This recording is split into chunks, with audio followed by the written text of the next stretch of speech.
안녕하십니까. 오늘 취재 편의점 일일 알바생을 맡은 경향신문의 구교영 기자입니다. 오늘은 이재명 대통령 중국 순방에 동행한 장윤선 기자를 대신해서 제가 일일 마이크를 잡게 됐습니다. 첫 번째 손님으로는 민주당 전현희 의원님 모시고 정치 현안과 서울시장 선거 도전기 이모저모를 들어보는 시간 갖도록 하겠습니다. 의원님 안녕하십니까? 안녕하세요. 반갑습니다. 네. 기자님과 이렇게 처음인 것 같습니다. 그러니까요. 네. 네. 요즘 신년이 되다 보니까 뭐 인사도 좀 많이 다니셔야 되고 굉장히 바쁘신 하루를 보내고 계신 거죠? 네, 뭐 여러 군데 다니면서 인사도 하고 행사도 하고 또 새해 다짐도 하고 뭐 그래서 정신없이 보냈습니다. 네. 네. 아무래도 또 이제 서울시장 선거에 출사표를 던지다 보니까 불러주시는 곳도 더 많을 것 같습니다. 그렇지 않은가요? 네, 지금 아직까지는 이제 서울시장 출마를 위해서 최고위원 사퇴하고 공부하고 준비하는 단계고요. 출사표를 던지지는 않았는데 네. 그 준비를 하느라고 또 여러 가지 열공을 하고 있어서 또 역시 정신없이 바쁜 시간입니다. 어제 이재명 대통령이 시진핑 주석과 이제 그 정상회담을 했는데 정상회담 현장을 목도하셨을 텐데 좀 어떻게 평가를 하십니까? 그동안 윤석열 정권에서 사실상 한중 관계가 단절이 됐잖아요. 그리고 또 중국이 한국에 대해서 여러 가지 외교적인 제재 뭐 이런 것도 많이 있었고요. 근데 이재명 정부 들어서 지난 에이펙 정상회담 때 처음으로 시진핑 이제 주석과 그때 회담을 했었고 여러 가지 이제 관계 복원의 시그널을 그때 이제 마련했습니다. 그리고 이번에 한중 이제 정상회담을 계기로 한국과 중국의 관계가 이제는 정상으로 복원이 되는 그런 네. 신호탄이 올려졌다 이렇게 생각하고요.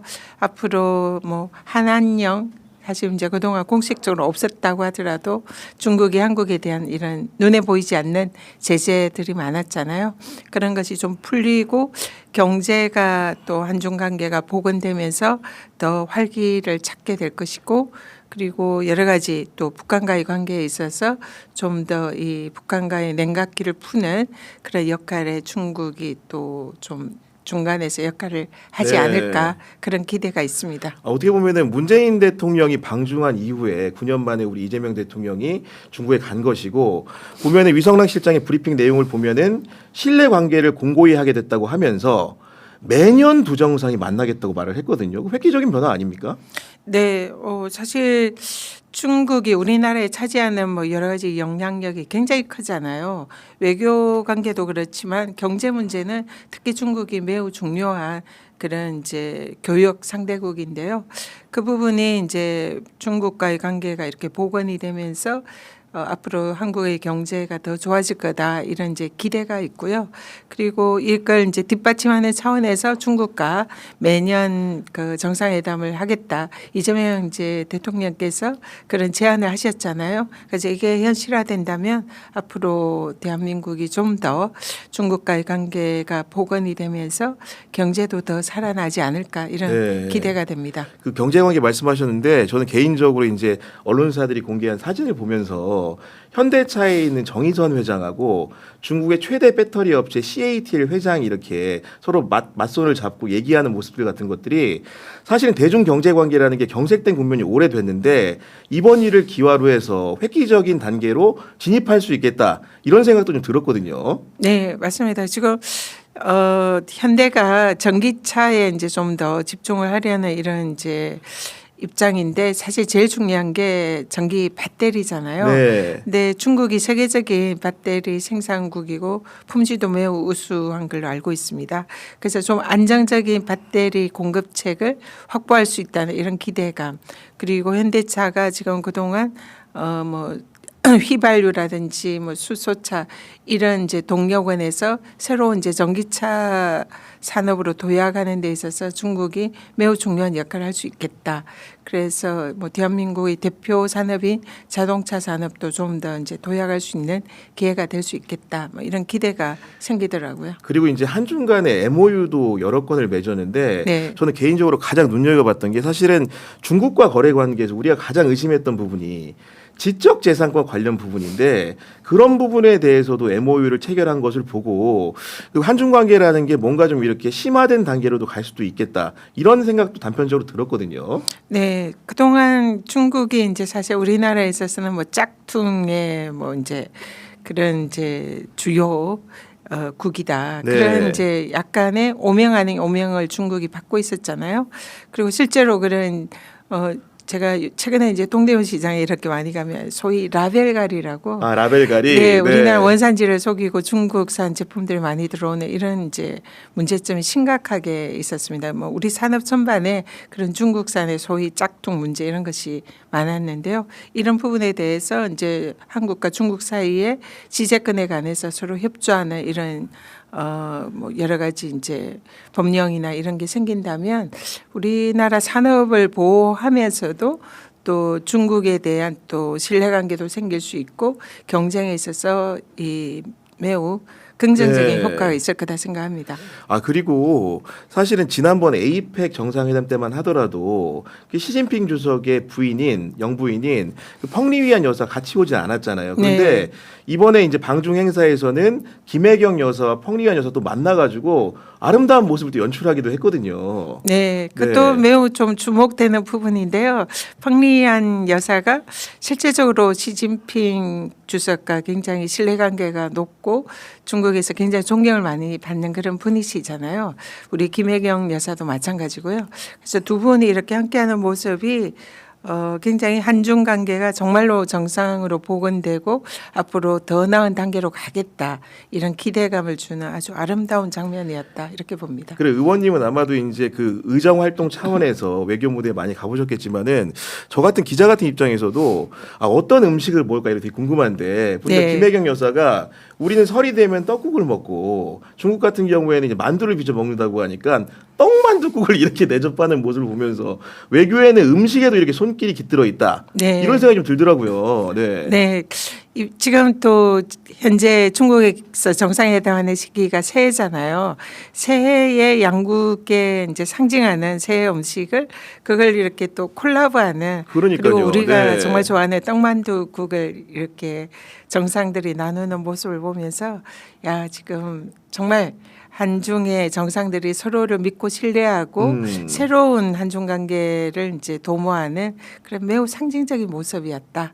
그렇게 생각이 들더라고요. 그리고 이제 선물도 이렇게 주는 상황들을 봤는데 이재명 대통령 같은 경우에는 뭐 이렇게 영물이라고 할 수 있는 고대 전설로 내려오는 평화 번영을 상징하는 기린도를 이렇게 줬는데 원래 이런 그림 같은 것들도 통상적인 정상 외교에서 주고받는 게 상례 같은 겁니까 이게? 통상 뭐 꼭 그림은 아니지만 서로 양국 간의 정상 간의 자국을 상징하는 그런 이제 선물을 주고받는 것은 통상의 예입니다. 지난번에 에이펙에서 우리 대통령께서 트럼프 대통령 때 그 진주 그 경주의 왕관, 그렇죠. 신라 금관. 네, 신라 네. 금관을 선물을 하셨잖아요. 매우 상징적인 모습이었고 정말 좋아하셨잖아요.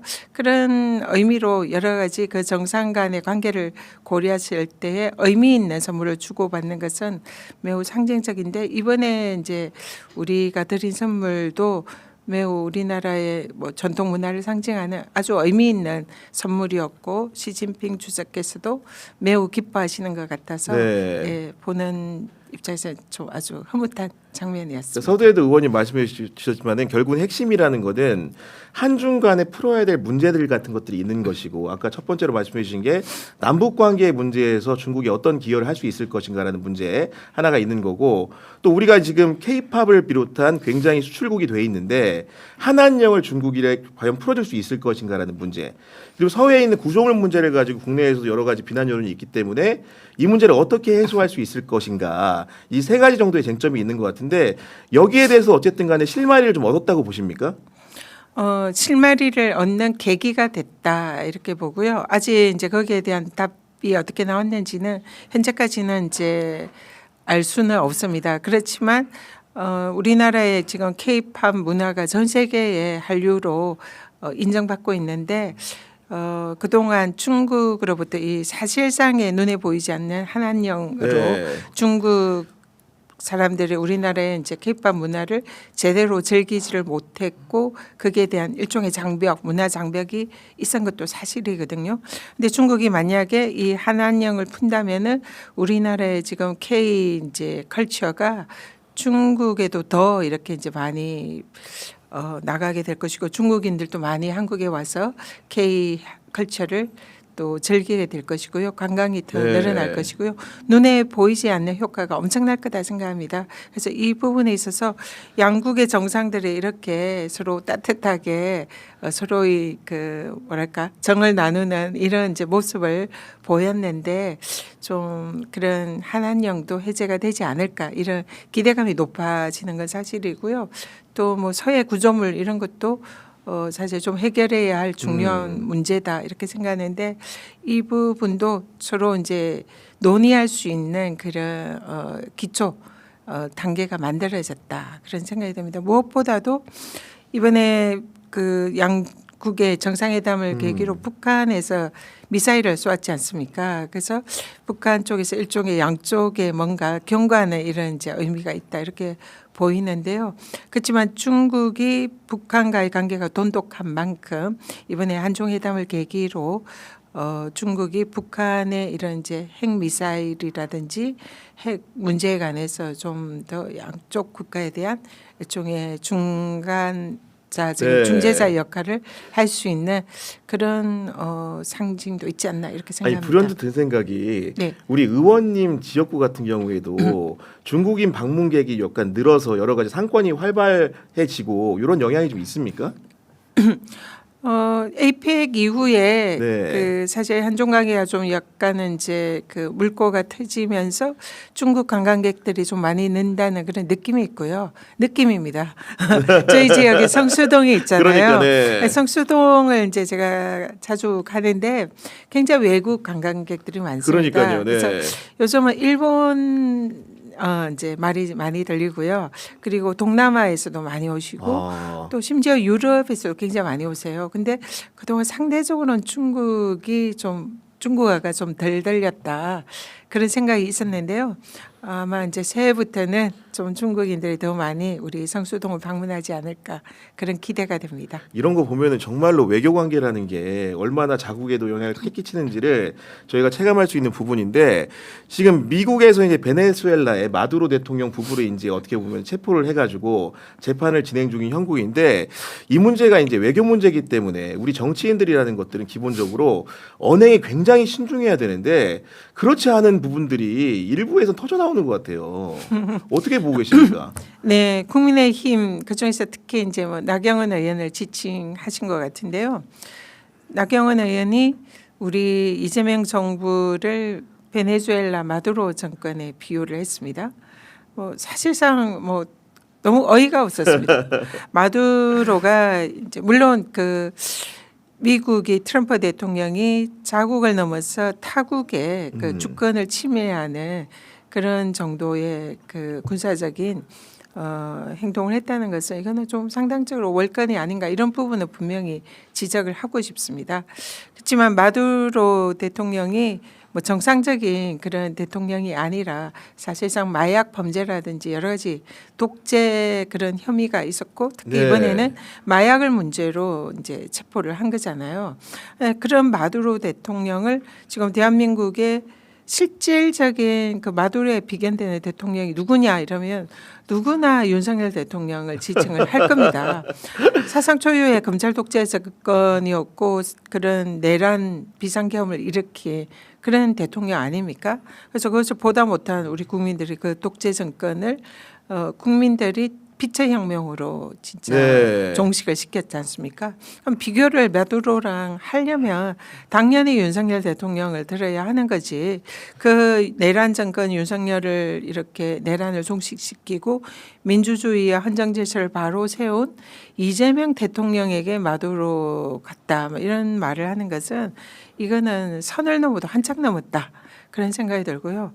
도대체 아무리 갖다 댈 게 없다 하더라도 마두로를 어떻게 이재명 대통령에 갖다 댑니까? 네. 그래서 나경원 의원이 좀 너무 심하게 자신의 정치적 입지를 세우기 위한 그런 수단인지는 모르지만 굉장히 넘지 말아야 할 그런 선을 넘은 게 아닌가. 그래서 국민들의 분노를 굉장히 지금 사고 있다 이렇게 아니 봅니다. 저도 언론인이지만은 일부 언론의 책임도 있는 게 보면은 민주당 정권만 들어서면 베네수엘라 정권과 비교를 하면서 마치 그 나라와 우리나라 유사한 것처럼 상사성이 높은 나라인 것처럼 설명을 하는데 실제로 하나하나 떼우면 같은 요소가 거의 없거든요.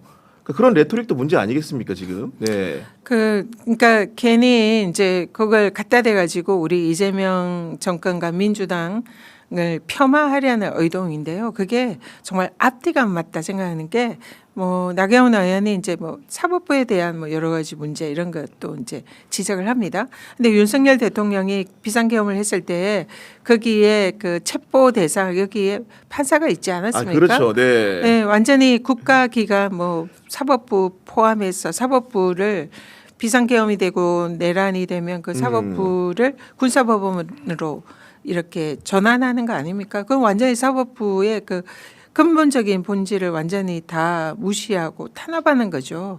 그런 뭐 사법부, 입법부 이 모든 이 그 삼부의 사실은 다 이걸 이제 반민주적인 그런 정치적 탄압을 통해서 대한민국을 사실상 전복하려고 했던 그 독재자 윤석열에 대해서는 사실 마두로보다 더 위험하면 위험했지 더 부족하지는 않다 이렇게 보는데 거기에 어떻게 이재명 대통령을 갖다 대면서 비교를 하는지 도저히 그 머릿속 구조가 어떻게 되어 있는지 이해할 수가 없습니다. 네.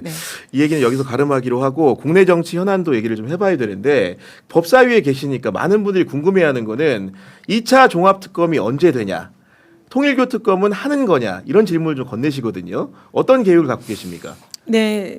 이번에 2차 종합특검은 제가 위원장을 하고 있는 3대 특검 특위에서 이제 대표 발의를 했고요. 그게 원래는 올해 새해 초에 1호 법안으로 이제 민주당이 추진하기로 이제 이렇게 예정이 되어 있었는데요. 아시다시피 그 사이에 좀 여러 가지 사건이 터졌습니다. 그리고 이 법안을 진두지해야 할 원내 지도부가 현재 붕괴된 그런 상황입니다. 그래서 11일에 우리 당의 원내 지도부 네. 선출이 있는데요. 아마 이걸 이제 통과시키려고 하면 아무래도 그래도 야당과의 협상이라든지 협의가 있어야 되고 뭐 여러 가지 국회 내 절차를 밟아야 되는데 이것을 추진할 지금 주체가 없다 보니까 새해에 이제 빨리 통과시키는 것이 지금 약간은 제동이 걸린 상태입니다. 그래서 11일에 원내 지도부가 구성이 되면 바로 야당과 이제 협의를 통해서 네. 국회의장과 이런 이제 협의를 해서 최대한 빨리 통과시키려고 그렇게 계획을 하고 있습니다. 그러니까 아마도 이제 이 방송 보시는 많은 분들은 2차 종합 특검에 대해서는 그 내용이나 성격 그런 절차에 대해서 뭐 이론이 거의 없을 것 같은데 통일교 특검을 두고는 여야 간에도 약간 수사 범위나 대상을 두고도 이론이 있다 보니까 어떤 식으로 매듭이 지어질지 궁금해하시는 분들이 참 많거든요. 일단 지금 여야 간에 통일교 특검을 해야 한다. 여기에는 서로 의견이 일치하고 있지 않습니까?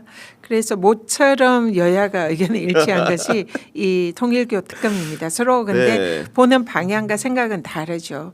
그래서 국민의힘의 경우에는 이걸 가지고 민주당을 공격하는 수단으로 삼겠다. 그래서 민주당에 그동안 제기되어 온 정치인들에 대한 수사 그리고 또 민중기 특검에 대한 공격 수단으로 이 통일교 특검을 생각하고 있는 것 같고요.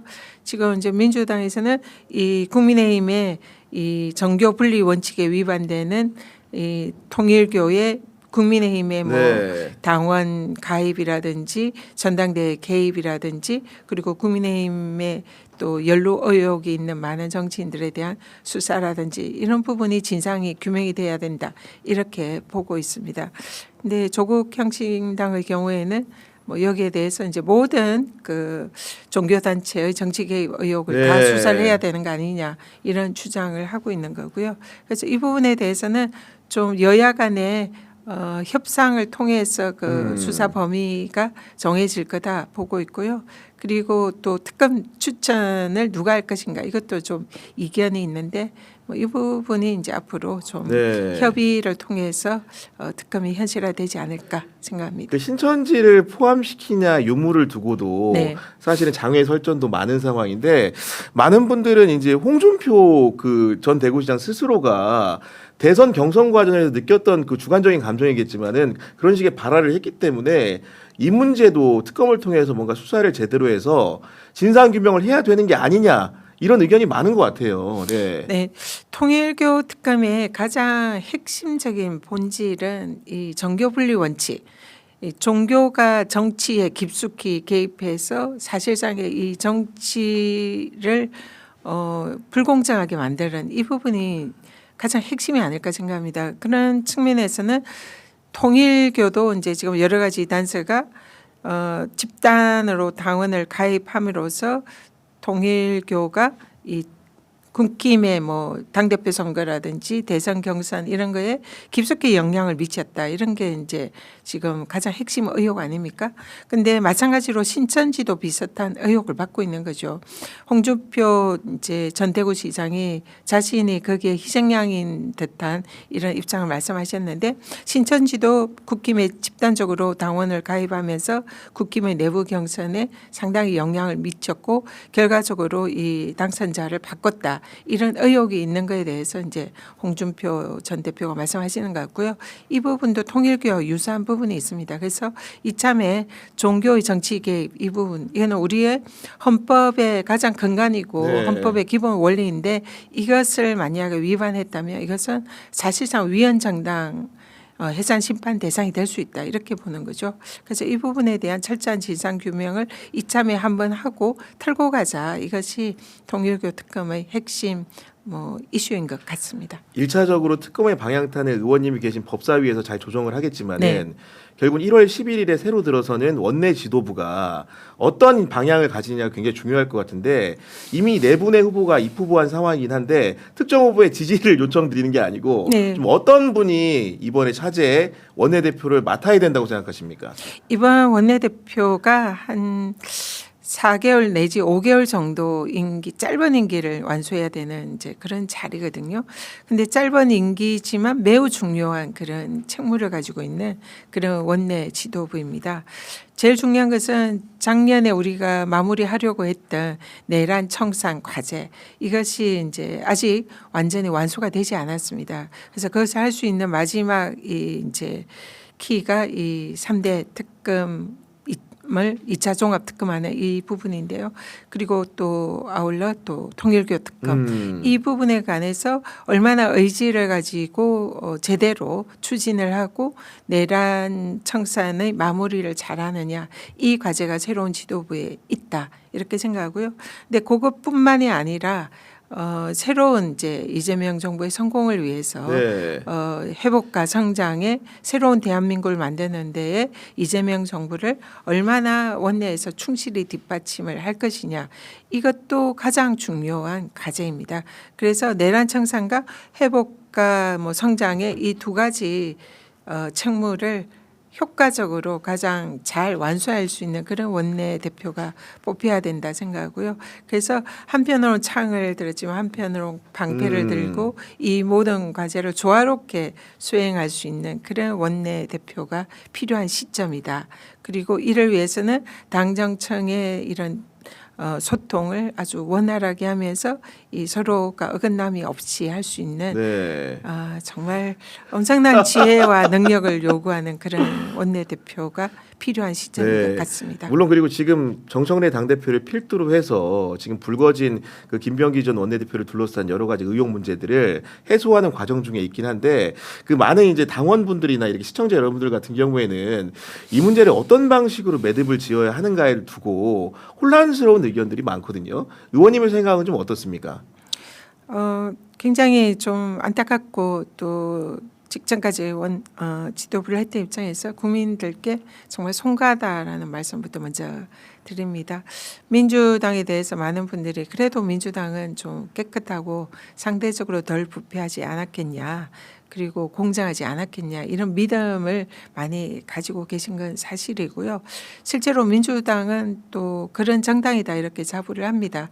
그렇지만 이번에 이제 여러 가지 불거진 사안들이 민주당에 대한 이런 신뢰, 믿음을 좀 이렇게 떨어뜨리는 이런 불미스러운 일이었다 이런 생각이 들고요.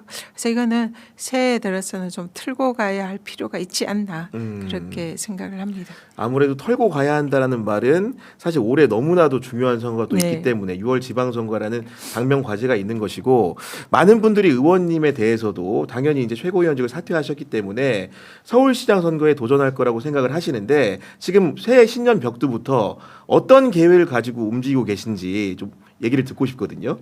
네, 민주당 지도부로서 그 전당대회 때 이재명 당대표와 함께 이제 선출이 되면서 대표와 함께 비상계엄을 맞았고 그것을 이제 내란을 종식시키고 또 새로운 이재명 정부를 탄생시키고 또 그 이후에 내란을 청산하는 아주 중차대한 그런 이제 업무를 맡았고 최전선에서 일을 해왔다 생각합니다. 그 과정에서 굉장히 이제 많은 일을 했고 성과도 냈었고요. 그리고 또 제가 생각하는 이 내란 청산의 가장 마지막 그 마무리는 지방선거에서의 승리, 그 중에서도 서울시에서의 승리, 이것이 내란 청산의 이제 활용 점정이다 생각합니다. 그래서 그런 내란을 맞이하고 이재명 정부를 탄생시킨 그런 또 주역의 일원으로서 또 민주당의 이 새로운 또 이재명 정부를 뒷받침해야 되는 그런 책임 있는 당사자 입장에서 내란 청산의 마무리를 서울시의 승리로 해야 한다. 그런 일종의 책임감이 있었고요. 물론 훌륭한 분들은 많습니다.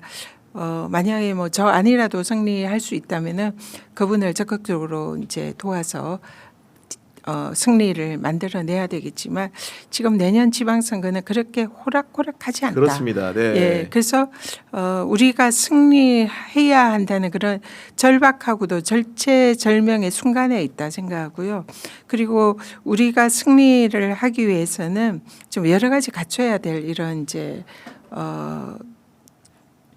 부분들이 많이 있습니다. 그 중에서 지금 가장 중요하게 제가 보고 있는 것은 서울은 민주당이 사실상 굉장히 불리한 지역이다. 지난 대선 때에도 우리 당시에 그 내란 전국에서도 이재명 후보가 4대 1 그러니까 사자구도에서는 우리가 1등을 했지만 맞습니다. 1대1 그 진보와 보수라는 양자 구도에서는 우리가 패배를 했습니다. 그 표 차이도 상당히 있었고요. 그러면은 이번에 지방선거에는 그 1대1 양자 구도가 될 가능성이 매우 높지 않습니까? 그러면은 역시 민주당이 상당히 불리한 구도가 될 수 있다. 그리고 서울이 사실상 굉장히 보수화가 되어 있습니다. 굉장히 보수적인 지형이 우세하고 그리고 또 청년들이 외곽으로 경기도로 많이 빠져나가다 보니까 고령자들이 서울에 많이 있고요. 이런 여러 가지 어려운 정치적 지형에서는 승리할 수 있는 필승 카드가 매우 필요한데 그러려면 강남 상구라는 이 그렇습니다. 보수 지역에서 네. 표를 가장 많이 가져올 수 있는 후보가 우리 민주당의 필승 후보다 이렇게 생각합니다. 그래서 그 부분에 있어서 강남에서 승리를 한 유일한 경력이 있고 또 강남권의 이 보수층의 여러 가지 경력이나 이런 걸로 소구력이 있는 후보가 전현희 후보다 이런 말씀을 많이 하시고요. 네. 그래서 고민 끝에 그런 서울의 승리를 위해서 제가 할 수 있는 해야 하는 역할을 하기 위해서 출마를 결심했고요. 그걸 하기 위한 또 준비 여러 가지 정책이나 공약 이것을 열심히 지금 열공하고 있는 그런 단계입니다. 하나 더 여쭤보면은 많은 분들이 강남 3구에서 전현희 의원의 강점이라는 것은 민주당을 지지하는 많은 분들이 다 아실 것 같은데 결국 중앙 정부와 가장 큰 광역단체인 서울시와의 협력이 무엇보다 중요하기 때문에 우리 의원님이 이재명 대통령과 어떤 식으로 이제 스킨십을 해서 신뢰관계를 쌓아왔는지 이런 점을 궁금해하는 분들도 있거든요. 네, 제가 전당대회 때 이제 내건 구호가 당시에는 우리 이재명 대표가 굉장히 이제 집권 여당의 탄압과 윤석열 정권의 탄압을 한 몸에 받으면서 매우 위태로운 그런 상황이었습니다. 그래서 전당대회 때 이재명 대표와 함께하면서 이재명 대표를 지키는 수석 변호인이 되겠다. 이걸 제가 당원들께 약속을 하면서 당선이 됐고요.